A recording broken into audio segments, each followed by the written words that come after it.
completa y profunda que hizo el doctor Riquelme, yo me quiero dedicar más bien a abordar el tema del acceso a la justicia de la víctima, que en este caso es la que tiene restringidas sus posibilidades dentro del nuevo sistema penal.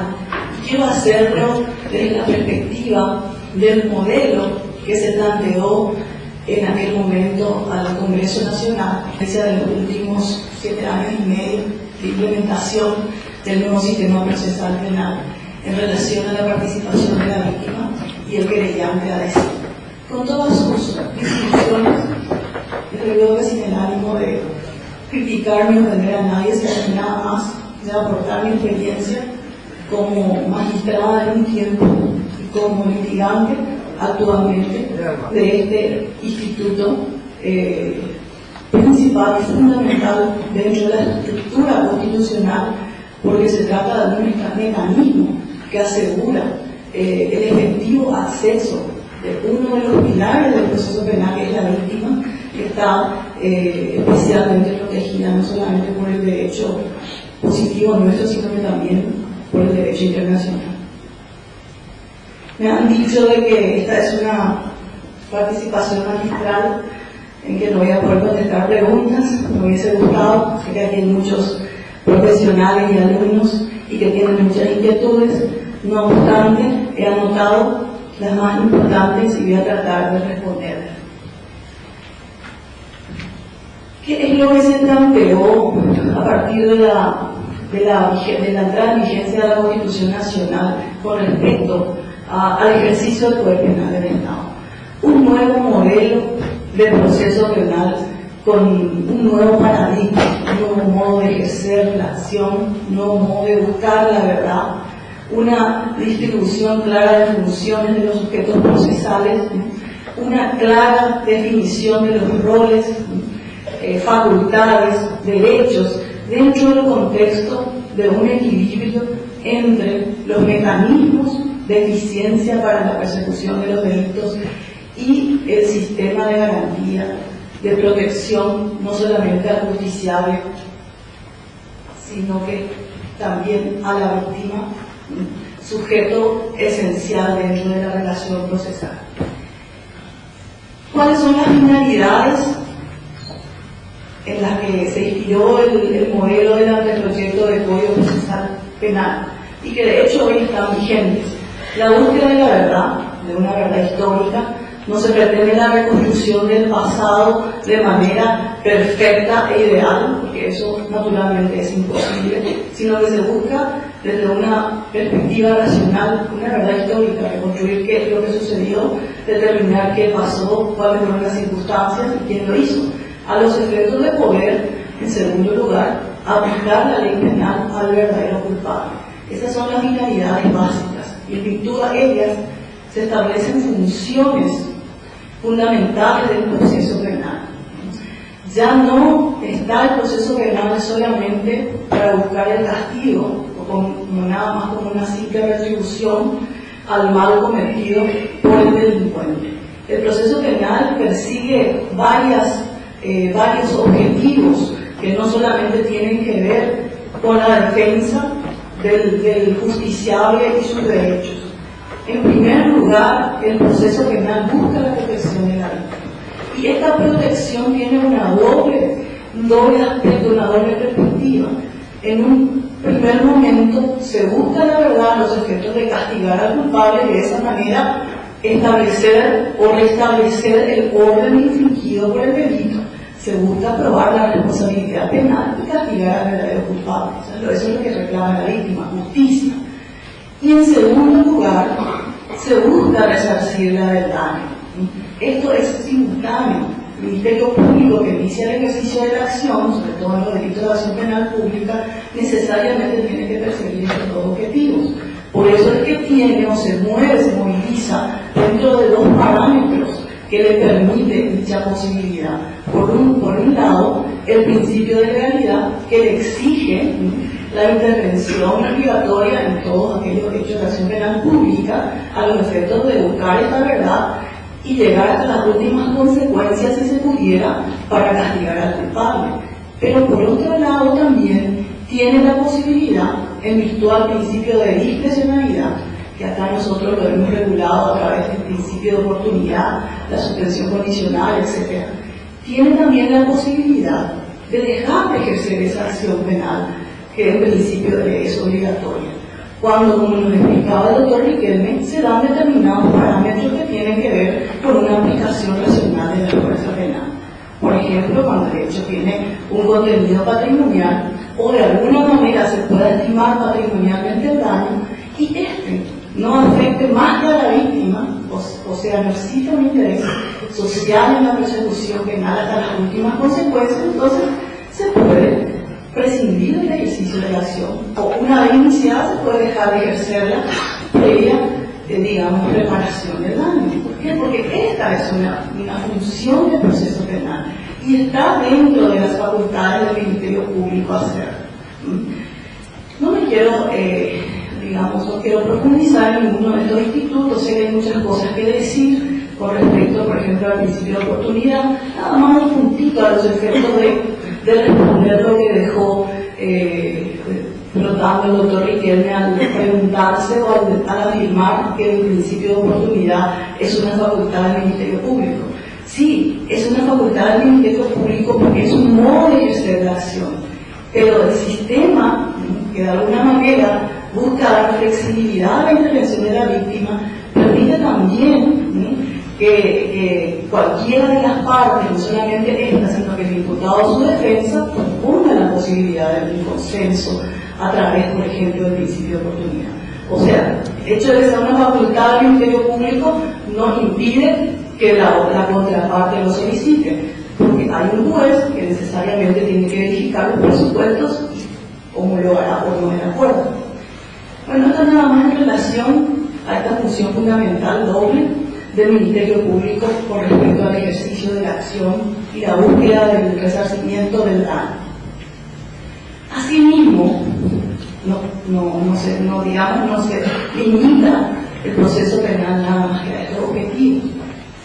Son ambiciosas en realidad las funciones establecidas dentro del sistema.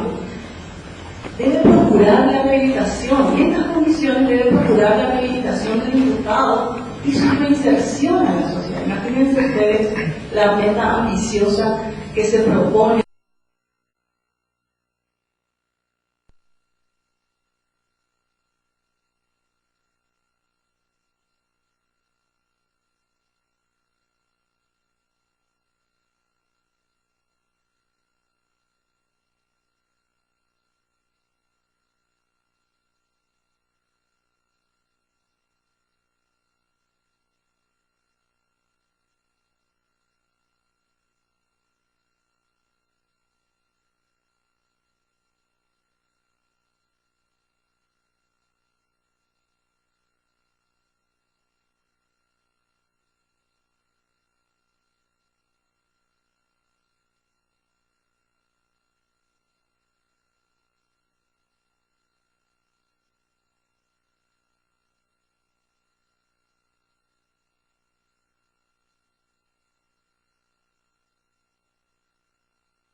Del condenado en este caso.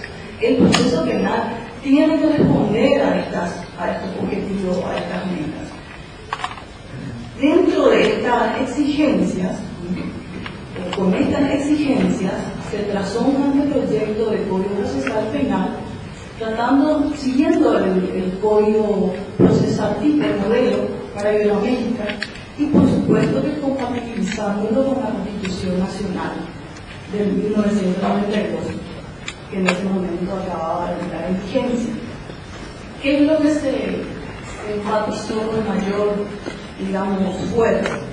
La búsqueda de un sistema equilibrado entre la aplicación de mecanismos eficientes en la persecución penal de los delitos a los efectos de negar o satisfacer esa paz social que exige el ciudadano a través de sus autoridades y en el marco del proceso penal, por un lado, y por otro lado, castigar al verdadero culpable, pacificar el conflicto y también garantizar la participación participación de los sujetos procesales, en este caso imputados y víctimas, dentro de este proceso penal. Porque como veníamos de un sistema inquisitivo, donde las garantías prácticamente eran una mera declamación lírica, no existía un efectivo control del acceso de las partes, ni tampoco una efectiva vigencia del derecho a la defensa pleno, con una interpretación cabal del principio de la presunción de inocencia, etc. Ninguna de esas garantías que ya estaban en la Constitución anterior no reinaban dentro del sistema inquisitivo. Entonces se buscó de alguna manera reivindicar eso, pero dentro de un modelo equilibrado. Esa era la idea de la gente que trabajó en ese anteproyecto, y esa es la idea de la Constitución Nacional, o sea que está vigente esa premisa.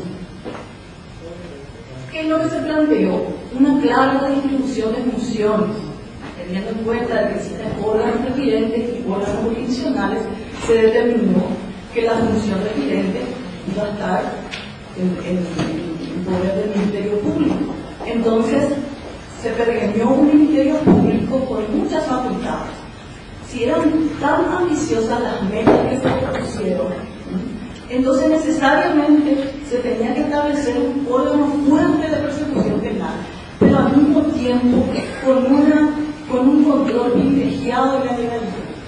Esa es una concepción constitucional cuando dice que el Ministerio Público no solamente deberá velar por el cumplimiento estricto de la ley, sino que además deberá preservar el cumplimiento del respeto a las garantías. Y esa doble función del Ministerio Público es la que lo convierte en el Ministerio Público que se plasmó en ese Código Procesal Penal y que hoy de alguna manera está con sus precariedades y con sus luces y sombras, está tratando de funcionar. ¿Qué más? Se estableció un régimen de la acción justamente inspirado en esta redistribución del ejercicio del poder penal, por un lado de parte del Ministerio Público, de representación del Estado, pero también al mismo tiempo de representación de la sociedad, y por otro lado un acceso igualitario de los sujetos afectados a ese ejercicio del poder. De ahí es que se estableció la posibilidad de que la víctima tenga un amplio acceso, no solamente como víctima al establecer su calidad de tal, sino que también como querellante conjunto. El anteproyecto de Código Procesal Penal previó la querella conjunta, que hoy no la tenemos. Previó la querella conjunta porque justamente quería dotar a la víctima de todos los mecanismos posibles de acceso a la justicia y a la contienda judicial. Asimismo, se previó la posibilidad del ejercicio de la acción popular, que es una querella promovida, ya sea por una persona física o jurídica, por una ONG, o contra hechos punibles que afecten los derechos humanos cometidos por funcionarios públicos o empleados en el ejercicio de sus funciones, por ejemplo, cometidos por policía o fuerzas armadas en el ejercicio de sus funciones. Eso tampoco está hoy en el Código Procesal Penal actual, porque fue sancionado. Voy a contar después qué pasó o qué se generó en el Parlamento para que se cercenen esas garantías o esos mecanismos de participación ciudadana que fueron propuestos con el anteproyecto. Por supuesto que en un contexto más general se estableció un proceso con plazo controlado a los efectos de evitar procesos largos y onerosos, tanto para el Estado como para los intervinientes, con plazos indefinidos, eternos prácticamente. Se estableció un capítulo de control de elaboración del procedimiento con sanciones específicas sobre el proceso en sí, sobre las personas, en caso de incumplimiento de los plazos. De hecho, eso sucumbió a los pocos años. Ustedes saben que apenas entró en vigencia el código, cuando empezaron a darse las primeras distinciones, lo primero que se le ocurrió al legislador, sin hacer un análisis del por qué sucedieron esas distinciones, ni sin pensar, por ejemplo, en el presupuesto actual del Poder Judicial o del Ministerio Público, que en ese momento tenía que hacer maravillas para poder dar abasto a todas las demandas que recibía el sistema penal, sino que directamente se limitaron a retroceder, porque eso es lo que hicieron. Y me disculpan si alguno por ahí está de acuerdo con esa extensión del proceso. Nada más les quiero explicarles la experiencia que tuve. Se limitaron a retroceder, a sacar una ley, la famosa ley Camacho, donde pensaron que la solución estaba en extender en años más el plazo máximo de duración del proceso penal, cuando derivó que esa no era la solución, derivó que era un parche. Es más, plantearon la posibilidad, desconociendo completamente principios constitucionales de irretroactividad de la ley penal menos favorable, aplicarla, por ejemplo, en los procesos ya iniciados y de esa manera evitar que causas importantes se extingan. Ese es un debate que estuvo mucho tiempo en el ámbito jurídico y político y nadie se atrevía a decir que era completamente inconstitucional. Yo no sé si se llegaron a aplicar en algunos casos, pero tengo entendido que sí. También, no es el tema de la querella, pero bueno, a los efectos de darle un marco contextual a esto, el sistema de protección de la libertad dentro del proceso penal a través de las medidas cautelares que estaban perfectamente diseñadas y estructuradas a los efectos de proteger esa libertad que está en el preámbulo de la Constitución como uno de los valores supremos. También sufrió los embates, digamos, de los problemas o de las leyes parches con la modificación de las medidas alternativas. Se estableció un sistema tasado de medidas alternativas que se aplican a determinados hechos punibles como si esa fuera la solución para la inseguridad pública. Y está demostrado que tampoco con eso se ha evitado que la criminalidad crezca. Es más, creo que ahora estamos peor que antes. En fin, una serie de institutos novedosos que se plasmaron dentro de ese anteproyecto a los efectos de dar o de regular estos postulados constitucionales con respecto al modelo acusatorio. ¿Qué pasó con el régimen de la acción? Ustedes saben de que el Código Penal, un proyecto que se planteó, entró en el Parlamento para su estudio en el año 97 y fue aprobado en ese año, en noviembre de ese año, y tuvo un año de vacaciones, o sea, entró en vigencia en el año 1998. Cuando entró en vigencia el Código Penal, acababa de entrar en vigencia, empezó a elaborarse el anteproyecto del Código Procesal Penal, porque esa era la otra exigencia que había que cumplir conforme a la Constitución. ¿Y qué pasó? Cuando se estaba estudiando el anteproyecto del Código Procesal Penal en el Parlamento, porque había que hacer una compatibilización con la Constitución, se descubrió que el Código Penal no contemplaba los delitos de acción penal privada. Porque lo que se hacía, se tenía en la mano el Código Penal recién sancionado, la Constitución Nacional y el anteproyecto del Código Procesal Penal, a los efectos de compatibilizar. Y ahí se descubre, porque evidentemente no hubo un estudio profundo, se descubre que el Código Penal no había contemplado los delitos de acción penal privada, solamente contemplaba los delitos de acción penal pública y los delitos de acción penal pública a instancia de la víctima, que por naturaleza son delitos de acción penal pública. O sea que no contempló el legislador la acción privada como está prevista en la Constitución Nacional. Ustedes saben que la Constitución Nacional, en el artículo 23, establece la defensa veritatis, o sea, la prueba de verdad para los delitos de acción penal privada. Y habla de los hechos punibles de acción penal privada y delitos de acción penal privada. Entonces, tuvo un problema muy grave. ¿Por qué? Porque no se podía reformar ni solucionar el flamante Código Penal con semejante omisión. Entonces, ¿qué es lo que se hizo? No se encontró mejor solución que introducir el remedio a través del Código Procesal Penal, que en ese momento se estaba estudiando y que tenía un modelo, digamos, una distribución, un régimen de la acción que contemplaba la acción privada. O sea, contemplaba la posibilidad de los delitos de acción penal privada, pero en cuanto al ejercicio de la acción, no en cuanto a los delitos en sí. Entonces, ¿qué es lo que se hizo? se perdió el famoso artículo 17, que ustedes conocen, que es el artículo del Código Procesal Penal, donde hay una lista de hechos punibles que dicen, bueno, no son delitos de acción penal privada los siguientes. Y esos hechos fueron elegidos de manera, para mí, muy ligera, ¿verdad?, del Código Penal, que ya estaba vigente. Unos cuantos delitos de acción a instancia de la víctima pasaron o se convirtieron en delitos de acción penal privada. Y así se completó o se enmendó, digamos, la falta ocasionada dentro del Código Penal a través del Código Procesal Penal, lo cual no era metodológicamente lo más adecuado. ¿Y cómo quedó finalmente? Eso les cuento para después decirles qué pasó con la querella conjunta. ¿Por qué se hizo esto? Porque se formó una comisión dentro del Congreso Nacional, integrada por un prestigioso profesor que participó en la elaboración del Código Penal, el doctor Voltachones. Voltachones se encargó de revisar si el Código Procesal estaba o no, digamos, de acuerdo con el Código Penal.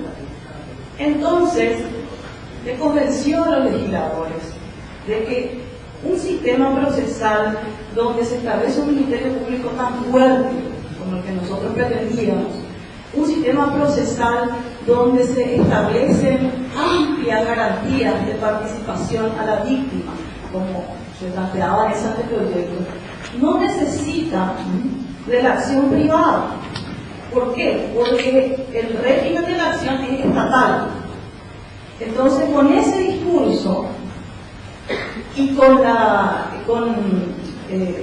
idea de un sector de la comisión de que la querella era un mecanismo torsivo, dilatorio, era pernicioso para el progreso dinámico del proceso penal, que prácticamente no tenía que existir, decía un sector de la comisión.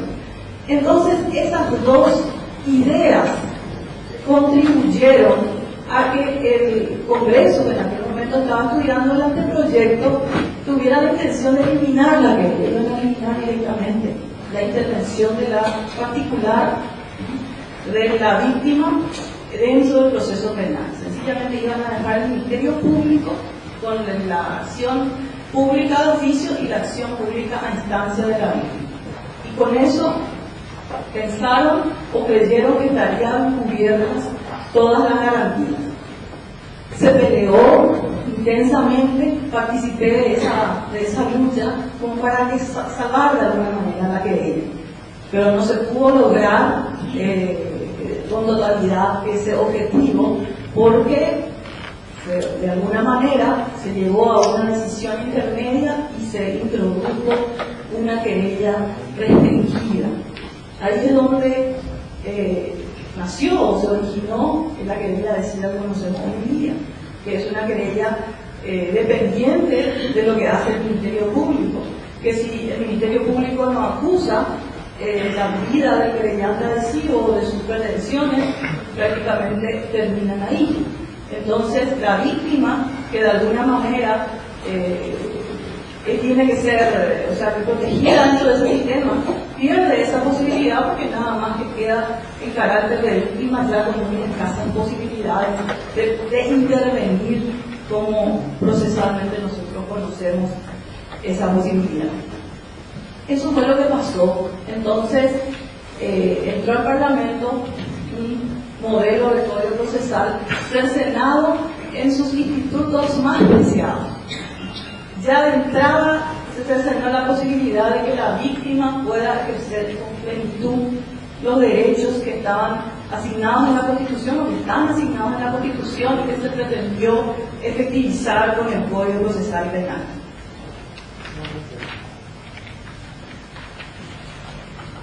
¿Qué más se perdió dentro de esta discusión? La acción popular. La acción popular que estaba concebida, así como les expliqué, como un mecanismo de intervención, tanto de personas físicas como de la sociedad civil, a través de organizaciones de defensa de los derechos humanos, a participar activamente en el desarrollo del proceso penal a través de la misma. Eso también quedó, de alguna manera, directamente ya no se trató al eliminarse la querella conjunta y al instalarse el modelo de querella adhesiva, prácticamente se eliminó la acción popular con el argumento de que sería una molestia para el desarrollo del proceso penal que asociaciones o ONGs participaran activamente del mismo, cuando que lo que se pretendía establecer justamente era eso, un control efectivo de la ciudadanía dentro del sistema judicial. Esa justamente era la esencia de la reforma, pasar de un sistema estricto, oscuro, bajo sospecha siempre de corrupción o de falta de claridad o de injusticia, a un sistema público, oral, con amplia participación de la ciudadanía, a ejercer plenamente el control republicano de los actos de gobierno, en este caso del ejercicio del poder penal judicial. Eso justamente es lo que se pretendía, pero quizás no lo supimos explicar, y a veces yo me planteo o me siento culpable de no haber peleado más, pero bueno, eso es lo que sucedió en la historia y lo tenemos que asumir a los efectos de ver qué podemos hacer para mejorar. Asimismo también el artículo que establecía los presupuestos para determinar la calidad de víctima también fue cercenado en los incisos. Los incisos que quedaron de alguna manera flotando. ¿Por qué? Porque otros institutos que respondían a esa concepción de calidad de víctima quedaron prácticamente sueltas. Se estableció la posibilidad de que se considere como víctimas dentro de un proceso penal a la comunidad indígena. Imagínense las comunidades indígenas como están. Imagínense la desgracia en la que viven. Y esto, o sea, que de alguna manera puede ser uno de los motivos, una de las razones por la que siguen deambulando, reclamando algo que les corresponde constitucionalmente y que prácticamente se les ha privado, ¿no? Asimismo también tenían calidad de víctimas justamente estas asociaciones que de alguna manera representaban la defensa de derechos no solamente humanos, sino que también difusos colectivos. Asociaciones, por ejemplo, de defensa al consumidor, asociaciones de defensa al medio ambiente, etc. Todas estas quedaron fuera al cercenarse el artículo que configuraba la calidad de víctima. También se dejó de lado un novedoso instituto relacionado con la conversión de la acción pública a privada. Desde el momento que se estableció los delitos de acción a instancia de la víctima, y que como ustedes saben son aquellos que depende su ejercicio de una autorización previa que dé la víctima al Ministerio Público, y esa autorización previa puede ser a través de una denuncia o una querella. Esa posibilidad tenía aún más opciones de ejercicio o de desarrollo dentro del proceso penal, porque podía en algún momento, si es que la víctima así lo creyera conveniente, convertirse directamente en acción privada, y de un extremo a otro. Primero iniciar con la denuncia ante el fiscal, después por el camino, si es que los intereses discutidos dentro de esa acción o la víctima quería que esas discusiones sean más bien dentro de un contexto de discreción y no en un juicio público, podía de alguna manera retirarle esa instancia al Ministerio Público y litigar sola, litigar nada más que a través de su representante de manera privada. Eso también se eliminó. Eso también quedó fuera dentro del anteproyecto. ¿Qué es lo que finalmente quedó? Una querella adhesiva que, si bien es cierto, tiene, digamos, facultades, o sea, las mismas facultades de las partes en general dentro del proceso penal, se maneja dentro de los mismos plazos, se rige por el principio de igualdad procesal, puede plantear las mismas salidas alternativas al juicio oral que el Ministerio Público o que la defensa, puede intervenir dentro de la investigación proponiendo diligencias, puede plantear recursos, incidentes, etcétera, estar en el juicio oral, llegar a acuerdos, pero fundamentalmente depende de la voluntad del Ministerio Público. Si el Ministerio tiene el mismo plazo que el Ministerio Público para acusar, hasta ahí todo bien. Pero si por ahí no llega a plantear acusación dentro de la fecha fijada por el juzgado al fiscal, entonces ya no lo puede hacer en adelante y solamente puede intervenir dentro de ese proceso como una simple víctima que en algún momento será informada de lo que sucede dentro de ese proceso, pero que no tiene mayores posibilidades de intervenir como parte. Asimismo también no existe dentro de la digamos de la interpretación o de la política criminal del Ministerio Público, del modo en que se ha estructurado el ejercicio de la investigación dentro del Ministerio Público, un concepto de coordinación entre la tarea del fiscal y el querellante adhesivo, por ejemplo. Prácticamente son partes que están de un mismo lado, pero que no trabajan en ese sentido. Si bien es cierto que el querellante adhesivo tiene autonomía en cuanto a la pretensión que puede plantear, si bien es cierto que el querellante adhesivo, en base a los mismos hechos, puede pretender otra calificación distinta a la del fiscal, por ejemplo, así como puede plantear otros mecanismos de anticipación o de arreglo dentro del proceso penal, etc. Tiene pretensiones o intereses particulares que lo puede defender, pero no existe un nivel de coordinación con respecto a la búsqueda de la información, por ejemplo, en el proceso penal.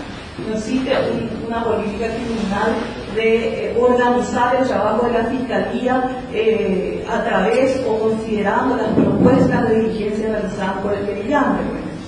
Hay fiscales que te niegan diligencias de cargo que uno plantea como querellante y uno tiene que ir al juez de garantía a plantear la posibilidad de que a través de una llamada de atención, por decirlo de alguna manera, le diga al fiscal que oiga las peticiones del querellante. O sea que existe una total disfunción en ese sentido. Asimismo, la víctima o el querellante, la víctima que asume la calidad de querellante dentro del proceso penal, deja no solamente de ser querellante, sino que de ser víctima cuando el fiscal acusa tarde, por ejemplo. Y cuando, una vez agotado el principio acusatorio, esa morosidad o ese incumplimiento del plazo genera la extinción. Ahí la víctima o el querellante, en carácter de tal, ya lo único que le queda es el planteamiento de alguna acción contra el funcionario que dejó transcurrir el plazo, pero ustedes saben también que eso es prácticamente unos 2 días. No sé si hay alguien acá que alguna vez o no alguna acción planteada contra el Estado que repita a su vez contra el funcionario moroso. Prácticamente no existen, terminan por medios completamente irregulares de conclusión del proceso. Prácticamente no se aplican. Tiene derecho a recurrir, dice el código, pero ¿qué es lo que va a recurrir?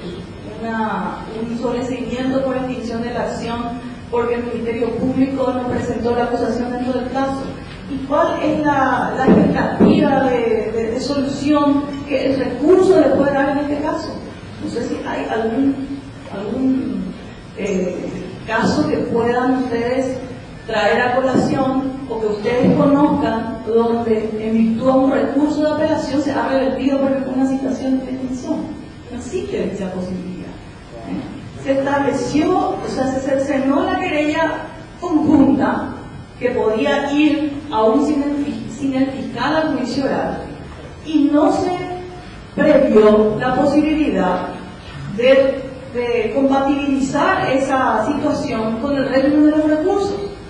Se dejó así tal cual el régimen de los recursos, donde se establece que se podrá apelar el sometimiento definitivo, el sometimiento condicional, los acuerdos conciliatorios, etcétera, etcétera. Y que el querellante, dentro de esa calidad de parte, tiene la facultad de hacerlo. ¿Y cuál es el resultado? El resultado es siempre negativo. ¿Por qué? Porque un recurso contra un sometimiento por extinción de la acción generalmente es rechazado en segunda instancia. Un recurso por agotamiento del principio acusatorio, cuando ya el fiscal general ha ratificado, por ejemplo, un sobreseimiento, es completamente inoficioso, no tiene ningún resultado. Entonces, todas esas disfunciones, y traté de resumir porque seguramente que hay más, surgieron en estos 7 años y medio de vigencia del Código Procesal Penal, y a raíz de ello y de la queja generalizada de los profesionales, colegios de abogados, organismos jurídicos, institutos de ciencias penales, la universidad misma, se ha preparado un proyecto de reforma del Código Procesal Penal que ya hace 3 años está nuevamente en el Congreso, donde se ha planteado nuevamente la incorporación de estos institutos que fueron en su momento cercenados. Entre ellos se ha planteado nuevamente, hay otras cosas más, pero limitándonos al tema del que hoy nos convoca, la incorporación de la acción popular, justamente en este momento donde existe una amplia demanda de la sociedad civil en cuanto a reclamos relacionados, por ejemplo, a derechos humanos. Ustedes saben que todavía se sigue torturando, por ejemplo, en el Paraguay, que nada ha cambiado en relación a eso. Lo saben los fiscales, saben los abogados defensores que tienen que ir a las comisarías de repente a asistir a una persona que por ahí cae aprendida un fin de semana, qué sé yo, que tuvo un accidente de tránsito o cualquier otro hecho que no importa. Uno sabe en qué condiciones va a encontrar a esas personas. Eso es una realidad insoslayable. Entonces, ¿qué mejor que hoy, que todavía están vigentes esas violaciones y otras más relacionadas a intereses difusos en general, por ejemplo? ¿Qué mejor que en este momento para reclamar nuevamente el ejercicio pleno del derecho de la víctima de participar, de intervenir dentro de un proceso penal? Y no hacerlo sola, como lo haría un querellante solitario, sino que hacerlo acompañado de una organización civil que respalde su reclamo. ¿Qué mejor que hacerlo en este momento? Esa es una de las propuestas que está planteada en el Parlamento y está prescrito. Ese estudio tengo entendido de que no hay, por lo menos durante el tiempo que estuve, no hubo objeciones en relación a la incorporación de la acción popular. Y así también se ha planteado nuevamente la incorporación de la querella conjunta, así como tiene que ser la participación plena de la víctima dentro del proceso penal a través del mecanismo de la querella conjunta, porque no digo autónoma porque la autónoma es la que interviene sin el Ministerio Público, pero una querella conjunta con autonomía para estar dentro del proceso penal y llegar hasta las últimas consecuencias si es que se han planteado también otras modificaciones, pero considerando que el tema que nos convoca hoy aquí tiene que ver con el ejercicio de la acción y la querella adhesiva, nada más que me limito a hablar de estas, ¿no? El Instituto de Ciencias de Estudios Comparados en Ciencias Penales y Sociales, INECI, planteó oficialmente, y es una propuesta que traigo acá para dejar algo en Tuma, por ahí si alguno quiere conocer o tener acceso a la misma. ¿Qué es lo que finalmente pretendemos con esto? Devolver al particular defendido, a la víctima, para quien se pensó este diseño del proceso penal eficiente y garantista, seguro, público, de alguna manera una solución para evitar la venganza privada, para evitar el caos, ¿no? Se pensó en darle la definición de diversas maneras, no solamente respuestas primitivas, sino que también respuestas resarcitorias a los efectos de satisfacer su reclamo en los dos sentidos, devolverle a la víctima la posibilidad de participar de poder intervenir activamente y de poder elegir en qué modo de conciliación o qué modo de reparación del daño le resulta más conveniente a lo que sufrió, de poder participar activamente y de poder oponerse efectivamente, por ejemplo, a una libertad concedida en casos que no corresponden, o a un sobreseimiento concedido, a un sobreseimiento provisional concedido cuando hay pruebas para acusar, o a una absolución en un juicio oral sencillamente porque no tuvo la víctima presente, no tuvo la posibilidad suficiente de ser oída. Devolverle entonces el verdadero acceso a la justicia. justicia, un acceso real y efectivo que permita de alguna manera satisfacer las pretensiones que la Constitución ha establecido deben ser protegidas. Eso nada más lo que quería decirles y reflexionar con ustedes, y lastimosamente no podemos entrar en un debate donde entiendo que muchos tendrán preguntas relacionadas al desarrollo mismo del procedimiento. Por ejemplo, el doctor Tuma nos hablaba de cuál es el criterio que debe primar en relación al plazo para presentar la querella, tal como está hoy legislada, si son 5 días o hay que presentar dentro del plazo establecido en el artículo 291. Hay que presentar dentro del plazo establecido en el artículo 291 si uno tiene todos los recaudos. Si uno no tiene todos los recaudos, en los delitos de acción penal pública hay 3 días para completar, pero si uno no tiene todos los recaudos, no en el caso de que uno tenga. Y 5 días en el caso de los delitos de acción penal privada. Eso dice claramente la ley, así que por lo menos en ese sentido de la preocupación del doctor Tuma, hay que hacer lo que dice la ley, un plazo hay, tiempo hay para plantear. Y bueno, esa es la oportunidad que tiene el querellante para presentar su querella con todos los requisitos o los recaudos exigidos. La excepción es cuando no tiene, y los plazos están establecidos en cada caso. Fuera de esos casos, ningún juez puede hacer alguna extensión graciosa del plazo, ni mucho menos. Es un plazo legal que tiene que ser respetado como tal. Bueno, básicamente entonces con esto quiero concluir y espero haber satisfecho las expectativas de este distinguido auditorio. Muchísimas gracias.